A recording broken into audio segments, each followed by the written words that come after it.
You think of school as a safe place, right? A sanctuary where your biggest worries should be passing an exam or making the team. But sometimes, the walls of a school hold more than just textbooks and memories. They can hold dark secrets. They can witness terrible things, and sometimes they fail to protect you from the very horrors they're meant to keep out. The bright hallways and polished floors can become the backdrop for sheer terror, and the people you see every day can be hiding intentions you can't even begin to imagine. The following stories were submitted by viewers and describe terrifying personal experiences. For the students in these accounts, the familiar comfort of school became a place of life-altering fear. They learned the hard way that danger doesn't just lurk in the shadows. Sometimes it sits right next to you in class, and sometimes it follows you home. In our first story, an expelled student's obsession with a classmate leads to a horrifying confrontation, proving that the real danger isn't always in the classroom, but right outside your window. Story 1. My high school experience was, for the most part, totally forgettable. I had my friends, my grades were fine, and I was just counting down the days until I could get out of there. There was this one guy, Samuel, who was in a couple of my classes. He was always just off. He barely spoke, but when he did, it was weird and disjointed. He would stare at people for way too long, and had this habit of laughing to himself.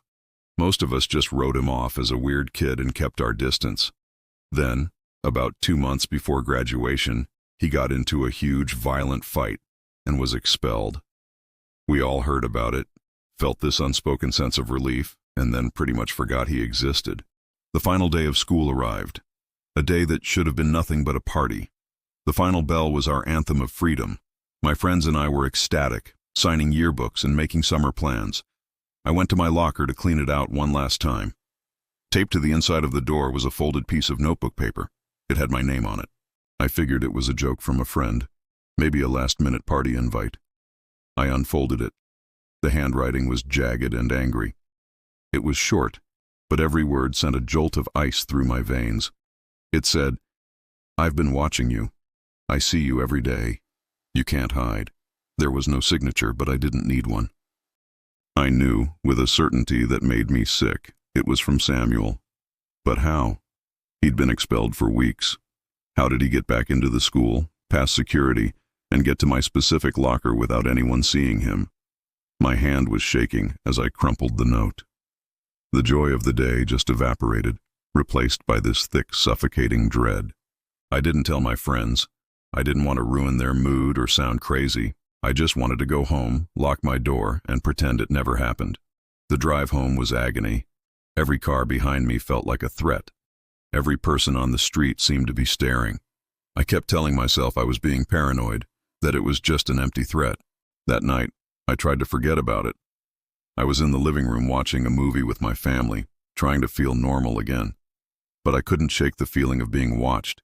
It was like a physical weight on the back of my neck. I kept glancing at the big picture window facing our front yard. The movie ended, and my parents went up to bed. I was alone in the quiet house with just the dim glow of the TV. That's when I heard it. A faint scratching sound. It came from the front of the house, right near that window. Scratch. Scrape. It sounded like fingernails dragging on glass. I told myself it was a tree branch, but the night was perfectly still. There was no wind. Slowly, I got off the couch and crept toward the window, peering through a small gap in the curtains. My breath caught in my throat. Standing on my front lawn, his face just inches from the glass, was Samuel. But this wasn't the quiet, awkward kid from school. His face was twisted into a mask of pure, raw rage. His eyes were wide and manic, and they were locked right on me. He saw me, and a horrifying, predatory grin spread across his lips. He raised a hand and banged it hard against the window. The sound cracked through the silent house like a gunshot. I stumbled back, a scream trapped in my chest. He banged on the glass again, harder with both fists. And then he started to growl. It wasn't a human sound. It was a low, guttural, animalistic snarl of pure hatred. "I see you," he screamed, his voice muffled but clear through the glass. "You're all going to die. I'm going to kill you. Let me in." He threw his body against the window, and the whole frame groaned. I was frozen in pure terror. This wasn't a prank. He was trying to break into my house. The growling turned into frantic screaming as he slammed himself against the glass, again and again. The noise was so loud my parents heard it upstairs. I heard my dad yell my name, heard them pounding down the stairs. The second the upstairs light flicked on, Samuel's head snapped up. The rage on his face was instantly replaced by panic. He gave me one last look, a look that promised this wasn't over, and then he turned and bolted, disappearing into the darkness. The police came, took our statements, and searched the area, but he was long gone. The next day, my parents stormed into the school. The administration confirmed Samuel had been on campus. He'd somehow slipped past all their security. But the one question nobody could answer was the most terrifying. How did he know where I lived? He was just a ghost from the hallways. Yet he found me. He stood outside my window and promised to kill me. That summer wasn't about freedom. It was about drawn curtains, double-checked locks, and the constant, chilling fear that the monster from school was still out there, watching. It's terrifying to think someone you see every day at school could harbor such dark intentions. But sometimes the threat doesn't come from a fellow student. Sometimes it comes from complete strangers who see a school not as a place of learning, but as an easy target. Our next story is from a student whose ordinary day was shattered by intruders with a horrifying plan. Story 2. I was in the 6th grade, and my elementary school was pretty standard. It had a big, open yard for recess, surrounded by a chain-link fence. That fence was our biggest weakness. Hidden by some overgrown bushes, there was a spot where the fence had been pulled up just enough for a kid to squeeze under. We all knew about it. Teachers would fix it, but a week later, it'd be pulled up again. We used it to grab soccer balls that went over. We never, ever thought of it as a real danger. One sunny day during lunch recess, I was hanging out near that spot with a friend. That's when we saw them. 3 older kids, probably high schoolers, were crouched by the fence. We'd never seen them before. One by one, they shimmied under and onto school grounds. And leading them was a kid I did recognize, an 8th grader from our school named Sven. Something felt wrong immediately. It wasn't just that they were trespassing. It was how they moved. Quiet, purposeful, their eyes scanning the school building. They weren't here to play. They each carried a heavy overstuffed backpack. Sven pointed them toward a side door of the school that was usually propped open on warm days. My friend and I looked at each other, sharing the same uneasy feeling. This was not right. We ran and found a playground monitor, Mrs. Davison. We told her what we saw, pointing to the group now trying to blend in with the younger kids. Mrs. Davison's friendly face went stern. She immediately started walking toward them, speaking into her walkie-talkie. Another teacher joined her. We watched from a distance as they confronted Sven and the 3 strangers. The conversation looked tense. We couldn't hear, but the intruders were angry and defensive. Sven looked terrified. Then, the gym teacher, Mr. Harris, reached out and took one of the backpacks. He unzipped it. His face went pale. He said something urgently to Mrs. Davison, who immediately spoke into her walkie-talkie again. Less than a minute later, the fire alarm blared across the yard. But it wasn't the normal fire drill sound.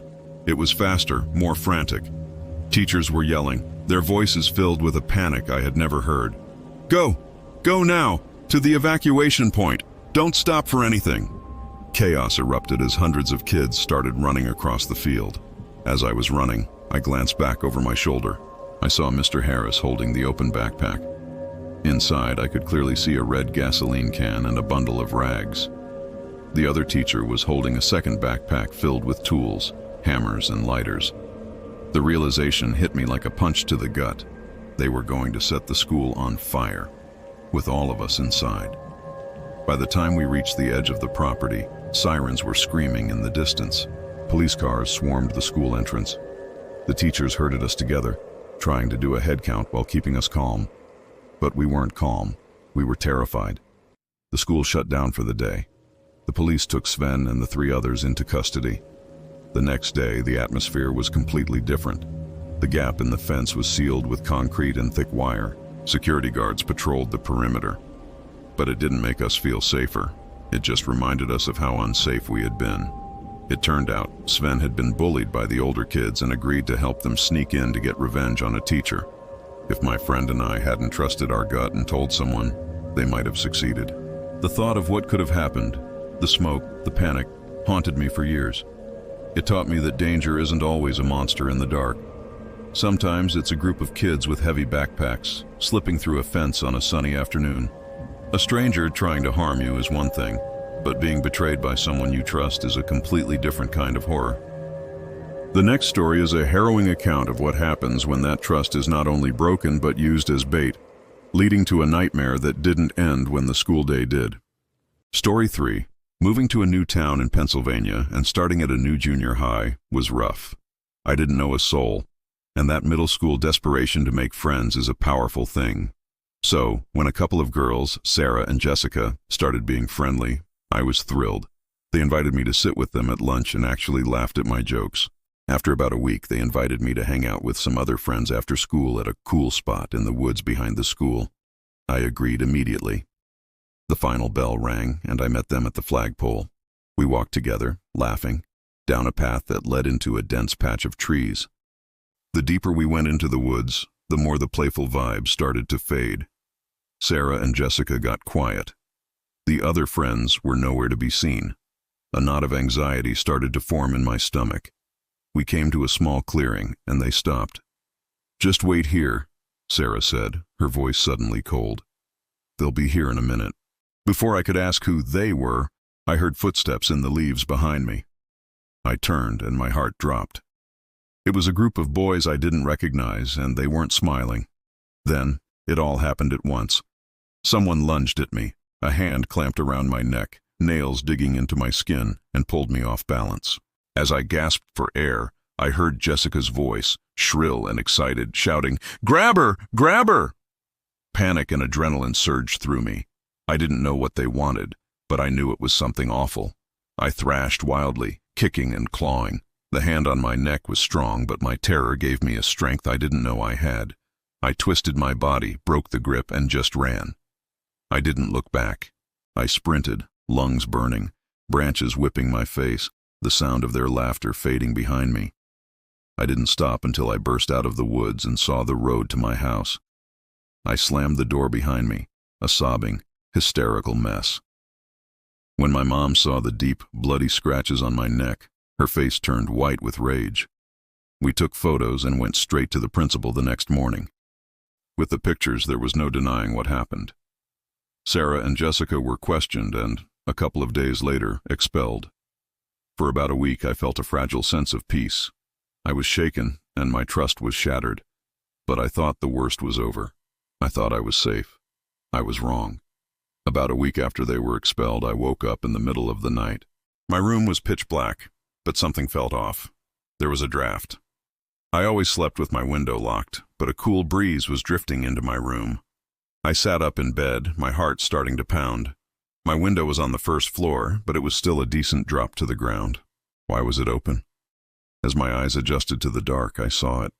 The window was wide open, and silhouetted against the faint moonlight was the shape of a person, halfway out of my window. Just as I processed what I was seeing, my bedroom door flew open, and my dad, woken by some noise, flicked on the light. In that blinding flash, I saw a leg and a dark sneaker disappearing out of the window. The person was gone in an instant. My dad yelled and ran to the window, seeing a figure sprint across our lawn and vanish into the trees. He jumped in his car to chase them while my mom called the police. They never caught who it was. There were no footprints, no evidence, other than my open window. We never knew if it was one of the boys from the woods, or maybe even one of the girls coming back for revenge. The not knowing was the worst part. For months, I lived in a state of constant fear. Every creak in the house made my heart race. I couldn't sleep without a chair wedged under my doorknob and my window nailed shut.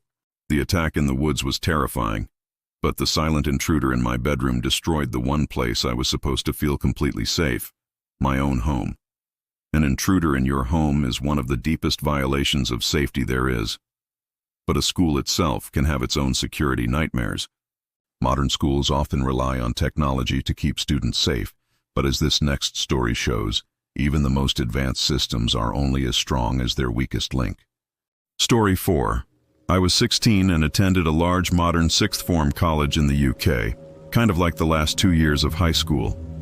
Our campus had a pretty sophisticated security system. To get past the main reception area, you had to scan a student ID lanyard on a sensor to unlock the automatic glass doors. It made us feel safe, like we were in a protected bubble. One morning, walking onto campus, I noticed a student ID lanyard lying on the pavement. I was running late for class, so I just left it there, figuring someone else would turn it in. I didn't think about it again. That was a huge mistake. Later that afternoon, I was walking through the foyer to meet a friend. A man I'd never seen before, probably in his late 30s, fell into step beside me. He smiled a friendly, unassuming smile. "Rough day?" he asked casually. I just shrugged and smiled back, assuming he was a parent. He had a student ID lanyard around his neck, just like ours, so I didn't think anything of it. As we approached the secured doors, I scanned my card. The doors slid open, and he walked through right beside me, like we were together. Once we were past the doors, his demeanor changed. The friendly smile became more fixed, more intense. "You know you shouldn't be walking alone," he said, his voice a little too close. "A pretty girl like you." A prickle of alarm went up my spine. This was not apparent. I quickened my pace, heading for the main exit. He easily kept up. "Where are you going in such a hurry?" he asked. Then his hand shot out and grabbed my upper arm. His grip was like iron. "I think you should come with me. We can go for a drive." Cold panic washed over me. This was happening. Right here, in the middle of my school. He started pulling me, not toward the main entrance, but toward a side door leading to the parking lot. I tried to wrench my arm away, but his grip was too strong. I was a 16-year-old girl. He was a full-grown man. I was completely overpowered. In a desperate, instinctual move, I threw my entire body weight backward as hard as I could. The sudden movement surprised him, and his grip loosened for just a fraction of a second. It was all I needed. I tore my arm free and ran. I didn't run for the side door. I ran straight for the main exit doors leading outside. I flew through them as they opened and didn't dare look back. I just kept running, across the plaza and straight into a small cafe on the corner of campus. I burst through the door, gasping and sobbing. A woman behind the counter saw the state I was in and rushed over. "What's wrong, sweetie? What happened?" she asked. Through my sobs, I managed to explain. The woman, an absolute angel, locked the cafe door and took me back to the school faculty offices through another entrance. She stayed with me as I told my story to a senior teacher who called the police. The school security team reviewed the CCTV footage. They saw the whole thing, the man grabbing me in my escape. They got a clear shot of his face and his license plate as he sped away. It turned out the lanyard he was wearing was the one I had seen on the ground that morning. He had just picked it up and used it to blend in, waiting for an opportunity. The police arrested him later that week for attempted kidnapping. I was physically safe, but my illusion of safety was shattered. That lanyard was supposed to be our protection. Instead, it became a key for a predator to get inside. It proved that security is only a suggestion, and the only thing that truly saved me that day was my own instinct to run. Human monsters are, in many ways, the most terrifying because the evil is real and tangible. But there are older fears, ones that soak into the very bricks of a place. Some schools are so old they've collected decades of stories, becoming characters in their own right. This next account comes from a student who discovered that the ghosts of her school's theater were more than just a legend. Story 5. I went to the Las Vegas Academy of the Arts, a high school in a beautiful, historic building that used to be the original Las Vegas High. The place was dripping with history and, according to everyone, ghosts. Now every old school has its legends, but ours felt different. The most famous was the ghost of a teacher named Mr. Petrie, who supposedly died in a fire there in the 1930s.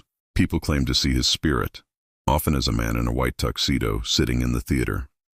I was in the theater program, so I spent most of my time in the oldest, most allegedly haunted part of the school. I was a total skeptic. I loved the spooky stories, but I figured that's all they were. Stories. Then, my junior year, we were staging the Spoon River Project, a play about people speaking from beyond the grave. Pretty fitting, right? Our director, Ms. Albright, was a no-nonsense woman who didn't believe in ghosts, but during one late-night rehearsal, she just froze. She was staring at a dark corner of the stage, her face completely white. For her to look rattled was unheard of. "What's wrong?" one of the students asked. She just shook her head. "It's nothing," she said, her voice a little shaky. "I'm just tired. Let's take 5. Later, she confided in a few of us. She told us she'd seen a small young boy standing in that corner. She said he looked Hispanic, wasn't wearing any clothes, and just looked at her with sad eyes before saying, "I need clothes," and vanishing. We were stunned. Coming from her, it was chilling. But we tried to rationalize it. She was overworked. Her mind was playing tricks on her. We'd mostly forgotten about it by the time we got to our final dress rehearsal a few nights later. It ran late, close to midnight. As we were clearing the stage, another teacher, Mr. Gable, was there with his 3-year-old daughter. She'd woken up from a nap and was toddling around backstage. I was near the wings and could hear her chattering to herself near that same dark corner of the stage where Ms. Albright had seen the figure. "Who are you talking to, Sweet Pea?" her dad asked, smiling. His daughter looked up at him and said matter-of-factly, "I'm playing with the boy." Mr. Gable chuckled. "Oh yeah? What's the boy's name?" She just shrugged and then added, "He's silly. He has no clothes on." A profound, absolute silence fell over the 5 or 6 of us who heard her. My blood ran cold. The little girl couldn't have possibly known. Ms. Albright had only told a handful of older students, and we definitely hadn't discussed it in front of a toddler. Mr. Gable had no idea why we were all suddenly frozen, staring at his daughter with wide, terrified eyes. The detail was too specific. No clothes on. The exact same bizarre detail. Nobody said a word. We finished packing up in record time and practically ran out of the theater that night. The stories about Mr. Petrie were one thing. They were legends. But this was different. This was a shared experience, confirmed by a child who couldn't have been lying. From that day on, I never felt alone in that theater again. I was no longer a skeptic.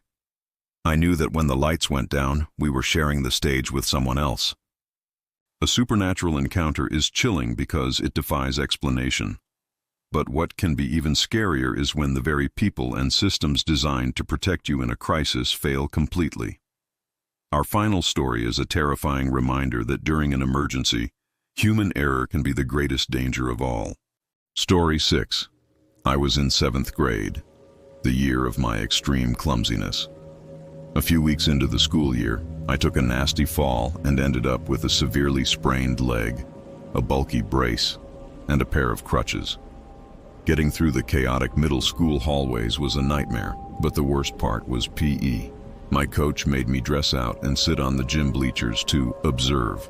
One afternoon, I was sitting on the bleachers, bored out of my mind, while the class ran laps. Suddenly, the intercom crackled. "Attention students and staff, we are now in a code red lockdown. This is not a drill. I repeat, this is a code red lockdown. Code red. The one we all dreaded. It meant an active threat on campus. Instantly, the gym erupted into chaos. My coach started yelling for everyone to get into the locker rooms, our designated safe area. It was a stampede of panicked 7th graders, everyone except me. I struggled to get off the bleachers, my crutches clattering on the floor. I was painfully slow. The locker room door seemed a mile away. My coach, to his credit, ran back and helped me hurry into the boys' locker room just before he slammed and locked the heavy door. We were plunged into darkness, huddled between metal lockers. For 30 long, terrifying minutes, we sat in silence. Every tiny sound from the hallway sent a new wave of fear through the room. We could hear muffled shouts and running feet, but we had no idea what was happening. Was someone trying to get in? Were they already inside? Then the intercom crackled again.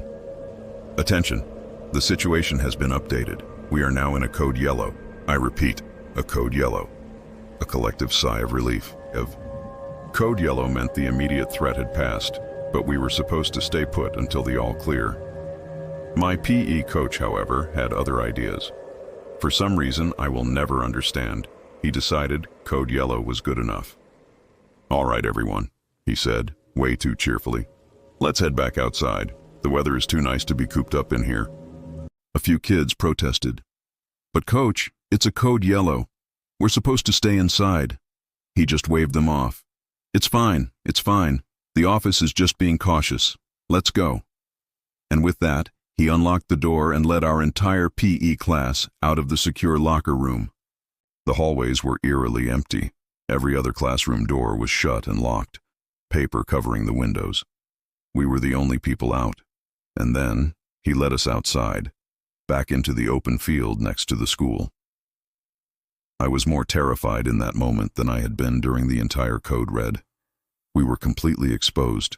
If there was still a threat, we were sitting ducks, an entire class of kids out in the open, led there by the one adult who was supposed to protect us. The feeling of vulnerability was suffocating. I kept scanning the parking lot, the tree line, expecting to see something horrible at any moment. We spent maybe 10 minutes outside in that tense silence before the real all clear was given. Other classes slowly emerged, their faces confused when they saw us already outside. The threat, it turned out, was a false alarm. But we didn't know that. My coach had gambled with our lives on a hunch. That day, I learned that sometimes the biggest threat in an emergency isn't the danger itself, but the person you're trusting to lead you through it. The final bell doesn't always mean you're safe.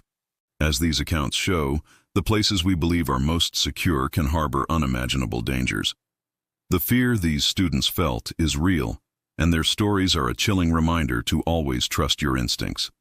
If you have a true, scary story you'd like to share, please submit it to the email in the description below. Your story could be the one that helps someone else stay safe. And if these stories sent a chill down your spine, don't forget to hit that like button and subscribe for more true horror stories every week. Thank you for listening. Stay aware and stay safe. You never really know what's going on just beyond the classroom door.